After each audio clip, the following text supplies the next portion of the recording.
Can you hear me now? Hey, Max. Look at the people. Say hello. I'm getting big. This is the horse y'all heard earlier. So let's try this once more. Give y'all a minute to check the new video. Sorry about that. I don't know why my computer decided not to let me make any noise, but it did. Okay, it did. So we're going to try this again and share the new video so everybody can see it. Let's see. Hopefully it's working. My phone is being special. My phone is being special, y'all. Everything's being special. No, I didn't want to do Wordle. We're going to do Wordle later. Okay? All right. So let's go through the morning announcements. Okay? Make sure this is the right one. Yep, there we go. All right. If you haven't already, join the Facebook group because that's the thing to do. That's where we post all kinds of fun life things. We joke. We share recipes. We do whatever. We share good sermons. It's just fun times. Okay, so do that. Let's see. If you haven't already, like and share on Facebook. Subscribe, follow, do all the things on the YouTube. There you go. We need to get an Instagram going. So yeah, I have a personal account and I have no idea how to use it. So we'll figure it out together. Okay. And the last announcement, here you go. Oh, look, there's the Facebook family. Right there. That's the link for that one. Sorry, I got them confused. This is the link for giving. If you want to do that, onelifeatatime.churchcenter.com/giving. Okay? You can do that there. Give you a sec. See the link. There it is. Okay. Okay, there we go. Now let's move it over to the chat. So I don't have anybody online yet, but we're going to try again. Woo! Okay. Here we go. Yeah. All right. So my thing is reading that we have sound. We're going to see with everybody else. Okay. We have one person watching us. Yay. That's nice. Okay. Here we go. So we've got to do some backup story stuff because again, with Jesse Tree, it shares a story, but there's so many bits that there's just not enough time to hit in a month. So let's back it up. Last time we talked, we were talking about Jacob and he was sleeping on the rock, and he saw the vision of angels going up and down a ladder. And God told him that he was there and that he would take care of him. If he would just honor him, he would be his God. And Jacob's like, okay. Katie needs to check on that because I'm a little concerned about that. Katie might want to go check on him. He sound like he getting into the things. Okay, they going outside. All right, so we're working now. Marilyn and Andy. Thank you. This is my Christmas hat. I like my Christmas hat. It's my favorite. Okay. I've been wearing it off everywhere. So if you see me in town with this, that's probably how you're going to see me because I don't generally leave my house to go on errands without my Christmas hat now. It's my new look. Okay. So backing up, we left Jacob, and what would happen? Hey, Ashley, he would go and he would go into the land of his kindred because that's where he was going. He was going wife hunting, okay? I mean, he was going to run for his life, but he was also shopping for a wife. Anyway, and he finds this beautiful shepherdess, and he fell in love with her the moment he saw her. He loved Rachel. And her father was as sneaky as he was, you know? So he did the bride swap, and Jacob married her older sister, Leah. Well, he still wanted to marry Rachel, so he ends up marrying them both, and he has a ton of children. 12. And most of them came to him by way of Leah. But then Rachel had a boy, and his name was Joseph. And oh my goodness, because that was the son of Rachel, that was Jacob's favorite son. And Jacob gave him a beautiful coat of many colors. Now, this coat of many colors was significant because it was given to the heir. So typically, this would be given to the oldest son. And it was yet given to, at the time, the youngest. The brothers were not happy. What this implied was, I will be my father's heir. I will get twice as much as everybody else. This was not Jacob. This was not, Joseph's. This belonged to his eldest brother, not to him.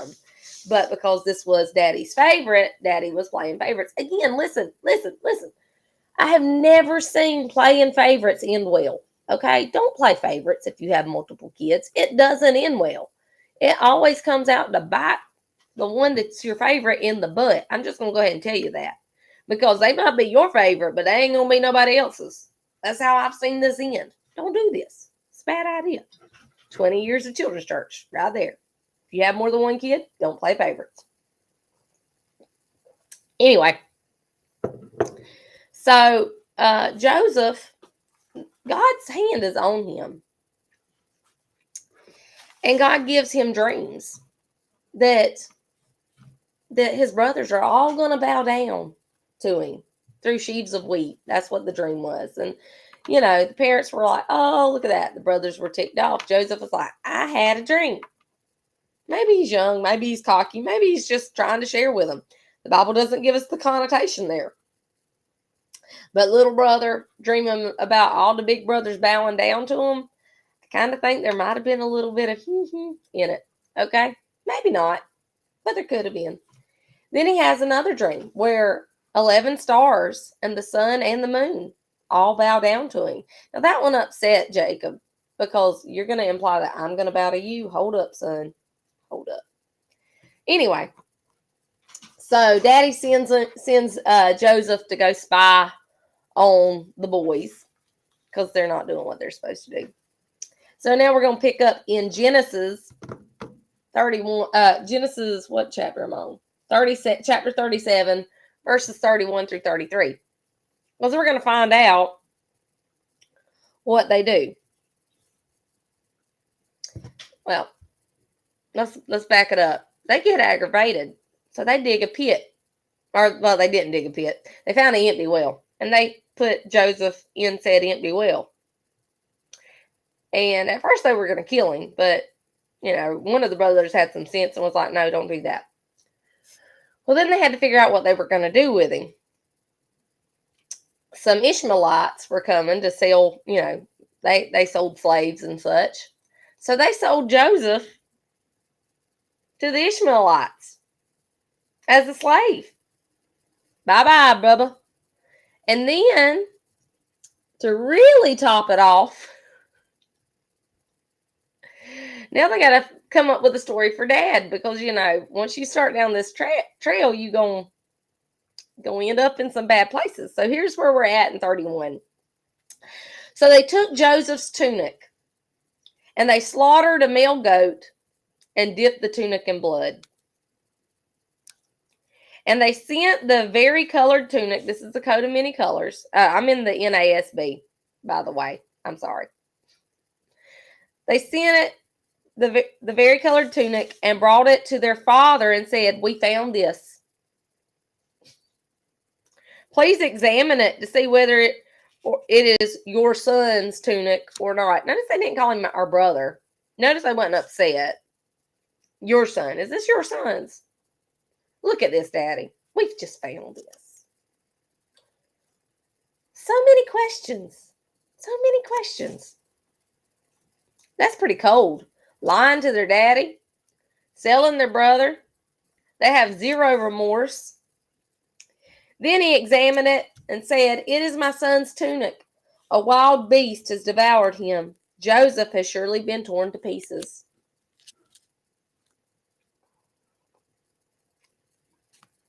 I guess they thought they had fixed their problem. We ain't going to bow to that boy. But they sent him to Egypt. And let's find out what's going to happen in Egypt.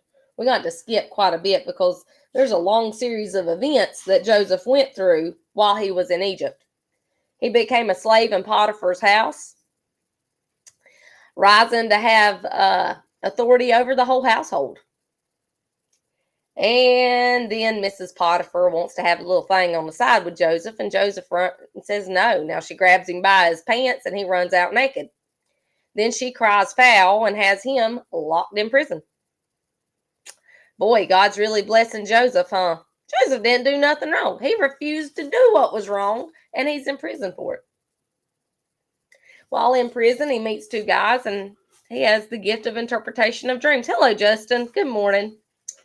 And so he starts interpreting some dreams that they've had. One's going to get killed. One's going to go back to work for Pharaoh. And he says, hey, remember me. Just remember me. Remember me when you go back to Pharaoh's house. Well, he did some years later when Pharaoh has a dream. And it's bothering him. And he goes, well, there was this guy while I was in prison. He was able to tell me my dream. And Pharaoh tells Joseph his dreams. And we know the story of the 7 fat cows and the 7 skinny cows, of the 7 healthy stalks and the 7 gimpy stalks of corn. The good being devoured by the bad. And Joseph says, you're going to have 7 years of plenty and 7 years of famine.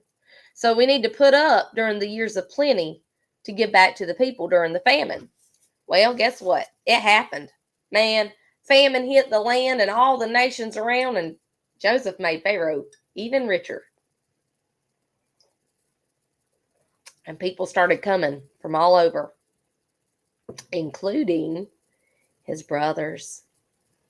But because of Joseph's wisdom, Pharaoh made him second in the whole country. He answered only to Pharaoh. It's pretty good from being a slave, isn't it? It's funny how God will work things out.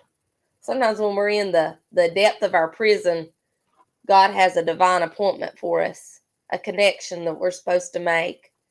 We have an opportunity to choose to do what's right that could unlock a golden door, guys. Always be mindful of how you react or respond to situations. So Joseph ends up taking care of his brothers without them knowing it.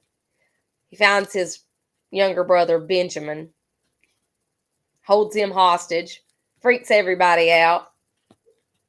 Long story. Get into the book of Genesis. Read all the details for yourself. But here we are.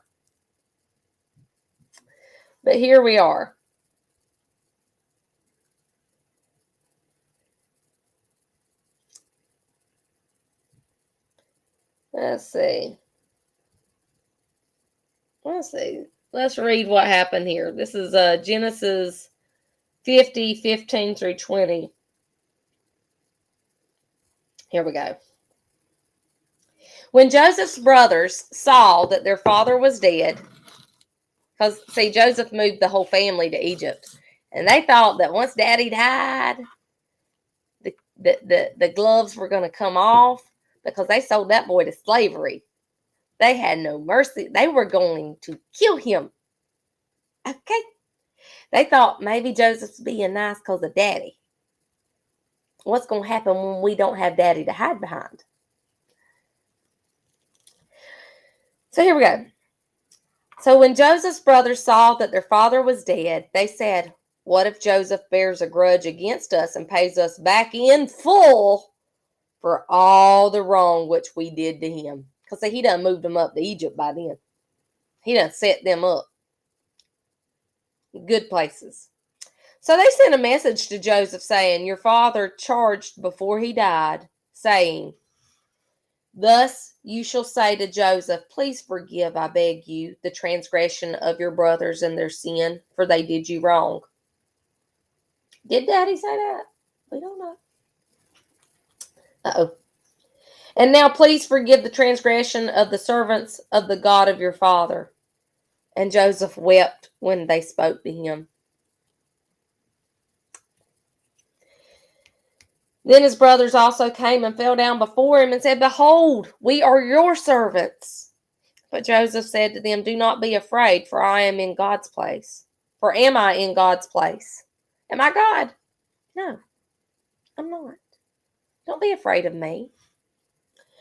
As for you, you meant evil against me, but God meant it for good in order to bring about this present result, to preserve many people alive." How many times does the enemy mean evil toward us? But God turns it to good if we will let him. But in order to let him do that, we have to give up thoughts of revenge, of taking things in our own hand.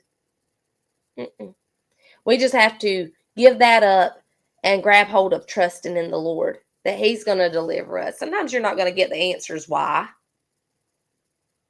Sometimes you're just going to have to roll with it. I mean, it was a long journey from that pit to elevated in his master's house, back to a prison, but then second in command over all of Egypt. Wow. See, God has a plan. Whether you're sleeping on a rock pillow or whether you're in the king's palace, God's got a plan for you, and we have to trust him with that plan. We need to be obedient to him. We need to walk in love always. But here we go. This is how God preserved a nation in the middle of a famine. Wow. We are moving right along, guys. And we're going to find out some more of what happens while they're in Egypt tomorrow. All right, guys, I love you. God loves you. There ain't a thing you can do about it.